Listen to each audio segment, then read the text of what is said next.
You bring it in. Okay. Yeah. Oh, you mean now? Hello there. Welcome to another edition of the award. Have we ever won an award? Yeah. Okay, cool. Of the award-winning Bryan Hanks show. I am, I'm Bryan Hanks. I'm sitting here with my dear friend, Jon Dawson. Hey, Brian, how are you? I am doing good, absolutely good. And to my boys right here is Brandon Ruth, has become one of our little gang here. And John, Yes. what is the deal? Your boy over there looks good today, dude. If you say so.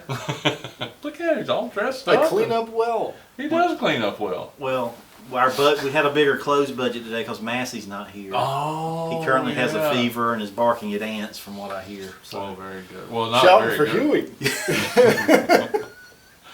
So we miss you, Jonathan, but I tell you what, we have got quite the show for you here this week. I'm very honored. One of my heroes, Jon Dawson, that obviously you. Liberace?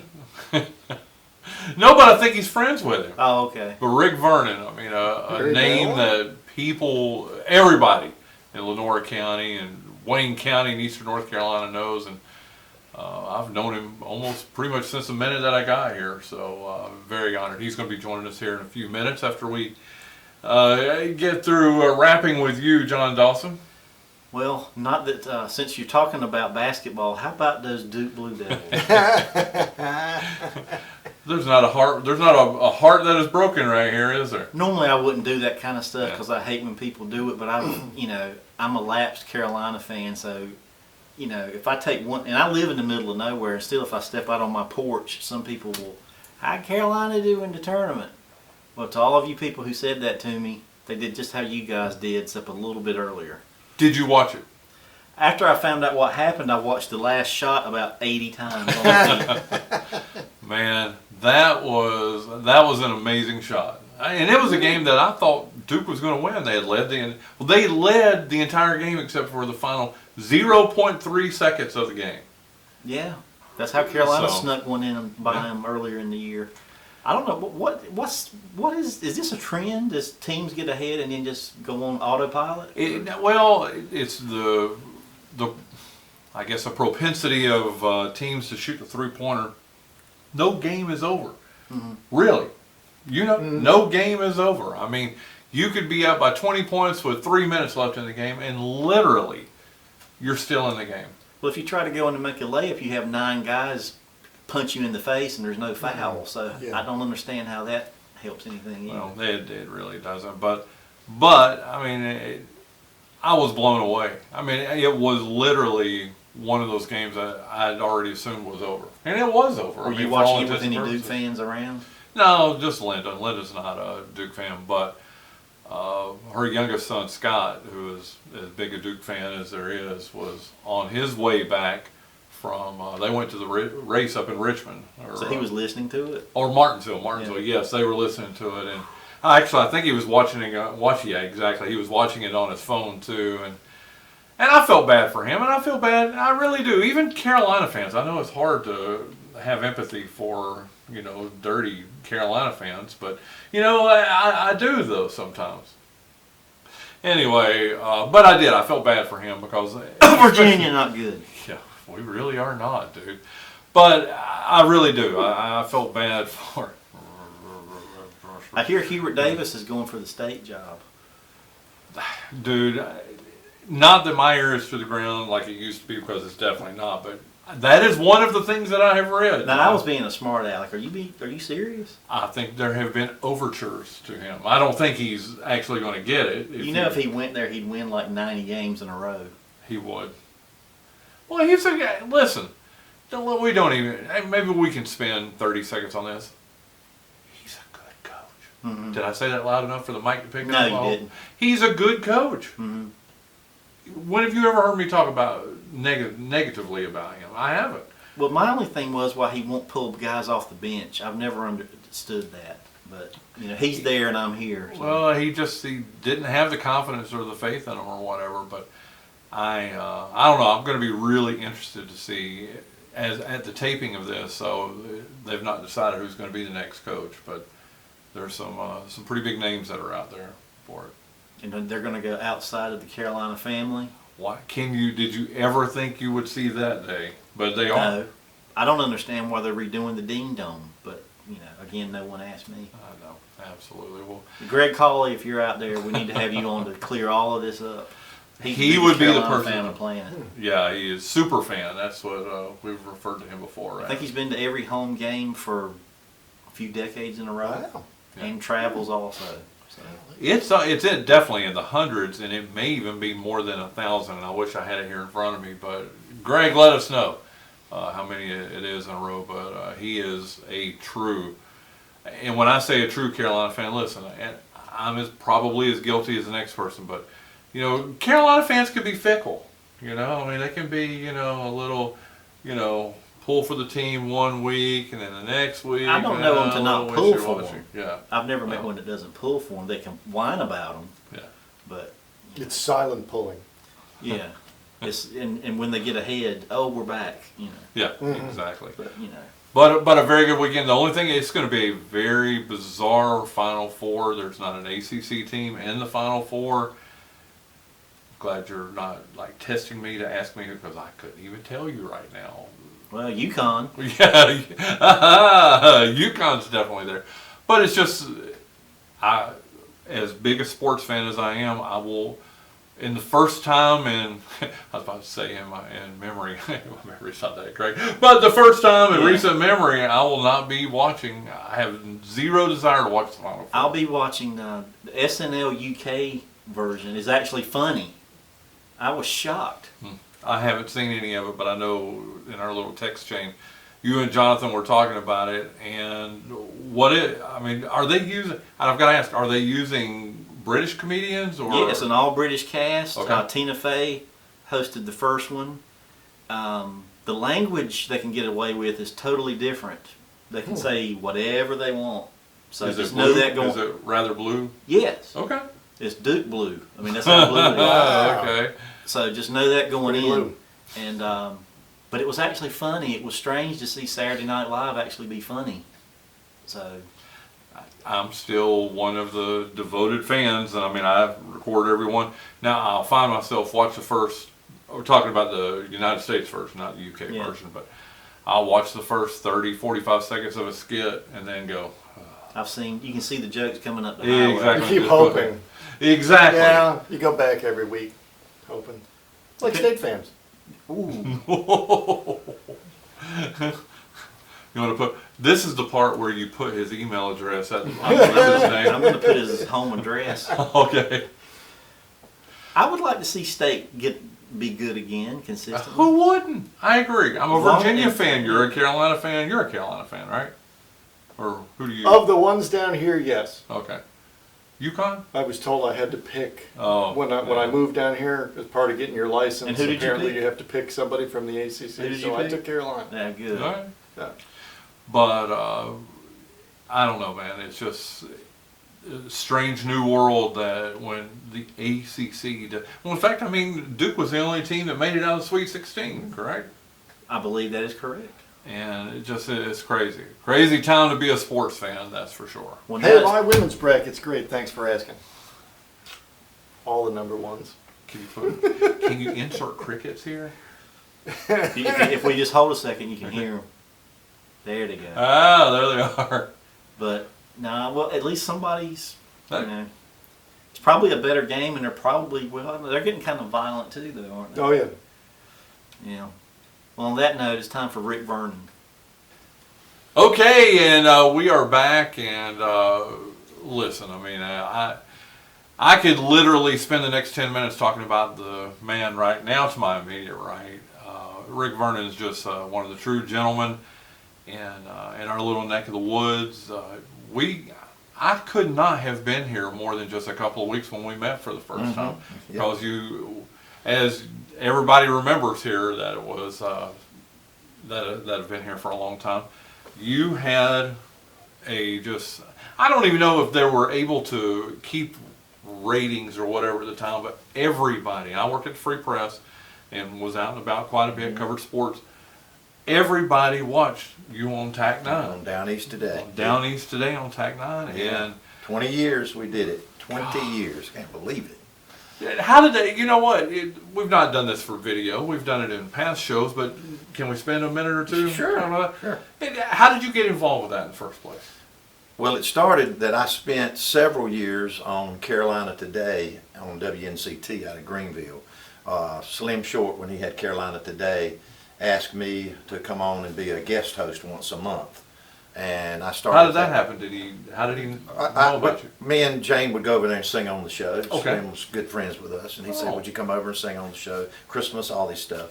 And then he knew I had done radio with WRNS, and he said, "Would you be willing to come over here 1 week a month and be a guest host?" And, man, I thought I'd pass out. I was so excited.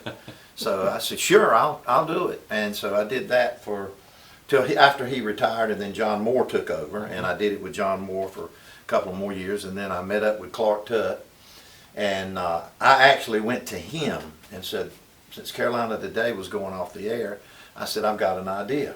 Why don't we have a local television show here in Kinston?" So I knew he had the toys. Mm-hmm. Like Jon Dawson's got the toys. John Dawson I does said, "You've got the toys, you've got the knowledge to broadcast, let's do this thing."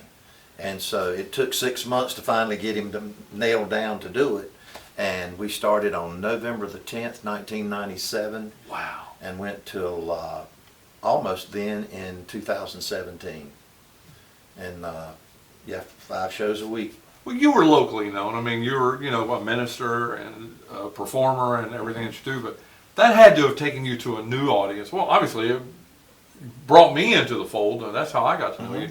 But what was it like to be a celebrity around Kinston and North Carolina? I never thought about it that way. I never thought about it. But you really were, though. And people, say, I'd run into somebody and say that I did not know, and they might see me at a restaurant and say, "Well, there's the TV star." And I said, "Nope, I am not a TV star. I'm a dim bulb." But that was very, very nice. I never looked at it like a celebrity status. I just looked at it like I love Kinston and Lenoir County. I love people. I love entertaining them. Jon Dawson knows about that with his music. You love entertaining people, and you love to see people having a good time, and that's why I enjoyed doing it. I just wanted to entertain the people and get some information, and really the stars of the show were the people on the show every day. So over 20 years, 3 guests a day. That was thousands of people that came. I mean, some of them, came on more than once. You did, and it was just great. I miss it in a way. Some I'm ways sure I you don't. do. I'm And sure I miss you do. Clark because he went away from here too soon. But it was great. It was great. What was it like? I think everybody knew Clark, or they definitely knew of Clark, but I mean, he passed away, almost 2017. I was about to say 10 years, almost. Yeah. Golly, Yeah. I can't believe it's been that long. What was it like to work with him? Clark was one of the most brilliant people I ever met when it came to electronics and TV, and I mean, he didn't just set up cameras and things like that. He knew how to build all of that stuff for broadcasting. He could build it from nothing, and that's what people did not know about him. He struggled trying to be a businessman because he was so busy doing the technical side of it, and I will say this, he was a technical genius when it came to radio and television. His control room rivaled Channel 9 and 7 for years. Absolutely.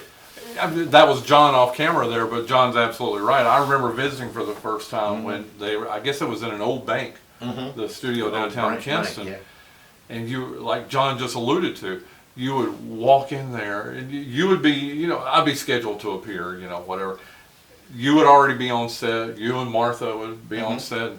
I'd walk in there, and as John alluded to, it was like, and I'm not denigrating any of the local TV stations, I'm not, but there were no control rooms that were as fancy as what he had up there, were there? We were a 4-camera show, and we didn't have red lights on the cameras, but he had a monitor over there, and we didn't have IFBs, interfold back, where you could talk. He could talk to me in the ear.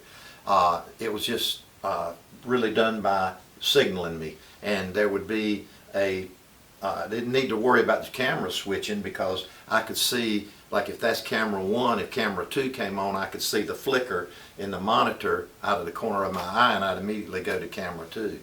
And so there'd be 2 cameras on me and 1 on the guest, and then 1 on all the whole set. How many years did you do that? 20. We started, now here's the thing, Paramount Theater's being remodeled. Y'all seen that? And Yes. and I'm finding out that the people who are remodeling and trying to bring the Paramount Theater back know nothing about the 10 years that we spent there. That's where we started down That's east today, crazy. in the Paramount Theater. Wow. And he made that studio there. Yeah. And people do not know it, do not realize that Paramount Theater has not been closed for 50 years or 40 years. From 1997 till about 2007, we were there. And that was a great studio. Mm-hmm.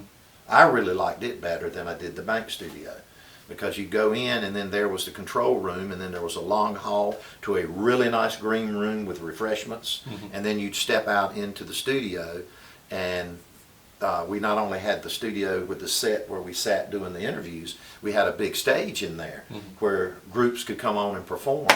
And we had a lot of the Malpas brothers who had become, I don't know if y'all know who I'm talking about. yeah. Oh, They've yeah. become Oh, you very, definitely. very well known. One of their first television appearances was when they were kids, was on Down East Today. Wow. It sure was. That was the first time. And what Clark did, which this was genius to me, they like that old country music, and I do too. But when they were on the show, they were up on the stage. They had the cowboy stuff on. They were doing a great job. And he took the color out. He said, if they're going to do songs from the 50s, let's make this black and white. Well, that was cool. And he I broadcasted don't think I realized their that. portion of the show in black and white. And when they saw the replay of it, which we were live then, it was all live, they were just blown away. Said, "This is fantastic. How'd you do that?" Well, he knew how to do those things. And then we used to do a lot of comedy sketches. Me and Randy Johnson, who was my cohort, we did a lot of sketches. We had a green screen. So we would do a lot of sketches. We were at the White House when Monica Lewinsky was turned loose up there. And we had a big skit on that. And Randy's up there. He says, I'm reporting from the White House. And it was so funny. Buddy Rich. Remember Buddy Rich? Oh, Bless his heart. love Buddy Rich. I did too. He was on our show a lot, and he said, how in the world did y'all get Randy up there to Washington, D.C.? And I said, Buddy, don't you realize I thought he was in Washington, D.C. and reporting back. I said, no, he was right over there in front of that green screen. That was funny. That's a classic. And he never forgot. When I explained it to him, Buddy never forgot that. He said, all that time I was thinking Randy was really in Washington, D.C. And it makes you wonder how people of a certain generation, like Buddy and Mary Mack, which I love Mary Mack. I know you did too. Oh, yeah. But there were definitely people who really thought, wow, Clark Tutter, Tank 9 or whoever is sending people to D.C. and all over the country. Yeah. And we did get the opportunity we made a connection with the studios down in Wilmington, and we went down there a lot and interviewed different stars, and one being John Travolta, I told you about that, and lots of others that we went down and got interviews with. Well, we did that on the audio, and I don't mean to interrupt you, but we did that on the audio version of the show, but I would love to do it with you.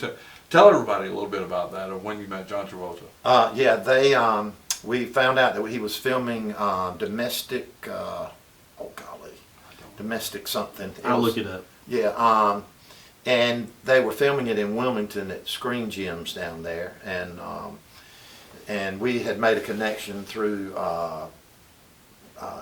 Johnson. Anyway, don't make any difference.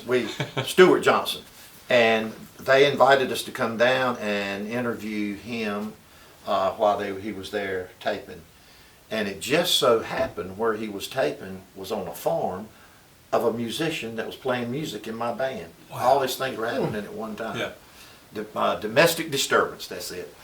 And so we went down there, and he was, as soon as I got there, I'm walking through where the trailers are. Who was the co-star in there, John, with him? Let's see. He's a well known too. I did not interview him, but I saw him. But the first time John Travolta walked by me, he didn't have his wig on, and he was going bald big time even back then. And but he walked by and says, "Hello," and I said, "Hello," and I mean I'm like lost my breath. Yeah. But I kept going, but it wasn't time for the interview yet. Yeah, he had Vince Vaughn. I saw John was there and Vince Vaughn was there that day. I didn't see any of the other stars. Vince Vaughn, he walked by, but we weren't doing an interview with him.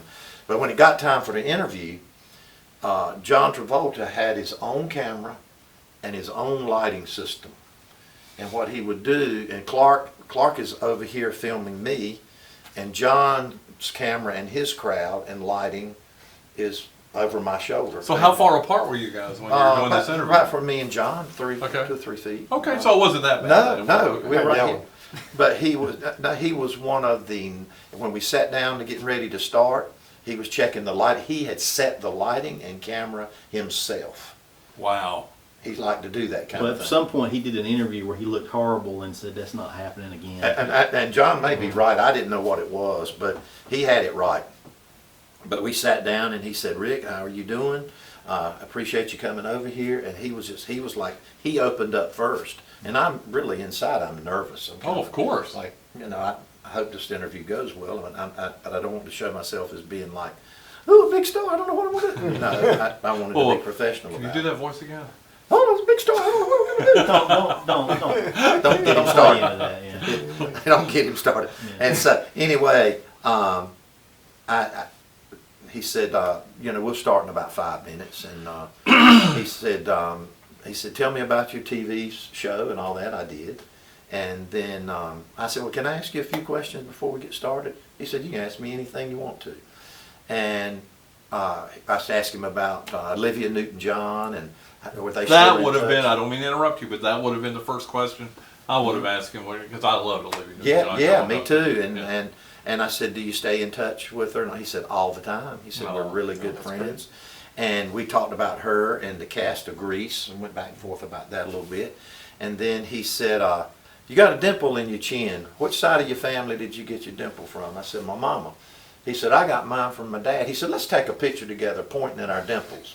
Wow. He did so. He said, "Get up and come over here." And we went over there, and I leaned over, and I've got a picture of me and him pointing at our dimples. He's that kind of guy. Wow. He was extremely nice guy. Like everything I've ever seen him in, I've always been a He huge could have fan. been a jerk. He was not a jerk. Yeah. He was open. He said, "Take as long as you want. You take your time." And then he said, now that we got through, he said, "You want to go watch me film a scene?" And it was a Please pond tell me scene. you did. I did. Okay. I went back there, and he had to go down into a pond, which they had taken the water out of the pond, put a liner in it, put clean water back in it, and had a car down in there that was on a jack. It was supposed to be a scene where he runs into the water. And You've never told me this. I didn't yeah, know. and so we watched him do that scene, and he got wet, Yeah. and he comes out. But you know that they never used the scenes that were filmed in Wilmington. True story. That was in 2001, September 11th, 2001, and I think Domestic Disturbance came out after that because of some of the scenes in Domestic Disturbance, because of what had happened on 9/11. It was too soon. So the scenes, every scene that they filmed where we were, they took out. So Wow. I never got to see. The film came out. I don't think it. Maybe it's a deleted scene on the Blu-ray or something. Yeah, and so they pulled all that out because of 9/11. So I get it. Oh, I absolutely. Listen, there was something you were talking about a minute ago with Greg Cawley, who's a good friend of mine, and his current basketball home game is 613 home games Wow. at Carolina. When you remember, bearing in mind, if you're not a big sports fan and you're watching this, they only play about 17, 18 home games a year. So how many? 613 straight, uninterrupted home games. That is amazing. That is amazing. And And that's recently. I mean, it used to be in the 80s you played 20, 22. yeah. The season didn't start until December. And away game, NCAAs and ACC tournaments that he did attend, the total number of, kind of ironic, he goes to our church, 902 church, but right now his total number of basketball games 613 of are home games. The rest are away. Totals 902 games. That is insane. Great calling, one of the all-timers, Yeah. definitely. In our I think you list. should get him on here. I think That would be a We lot. had of him on fun. the radio show. We're good to have him he's, back. He's a good buddy, a good friend. Absolutely. Well, we're going to go ahead and wrap it up. But what's going on with 902 Church? It's doing great, doing great. 902 is doing great. Our Easter services, Sunday, April 5th. We're having 5. Actually, we're going to do 2 on Saturday. And we're going to do 3 Sunday morning. The 2 on Saturday, I think, are 5 o'clock and 6:30. Okay. And then 8:30, 10 o'clock, and 11:30 on Sunday. So invite people to come. And then I do want to say this one thing. Please. Our first Golden Oldies dinner show at the Duplin Winery Bistro opens April the 11th. Okay. And if you want tickets to the dinner show there with our group, great show, all music from the 50s, 60s, 70s, and 80s, contact duplinwinery.com. Very good. That sounds Come good. see us. Listen, I love this you. has buddy. been a treat. Love you too, dude. It's been a treat for me. And I feel like I dominated the whole Oh, you're fine. conversation here, dude. But, man, Rick Vernon, come back on with us. I'll do it. Just let me know.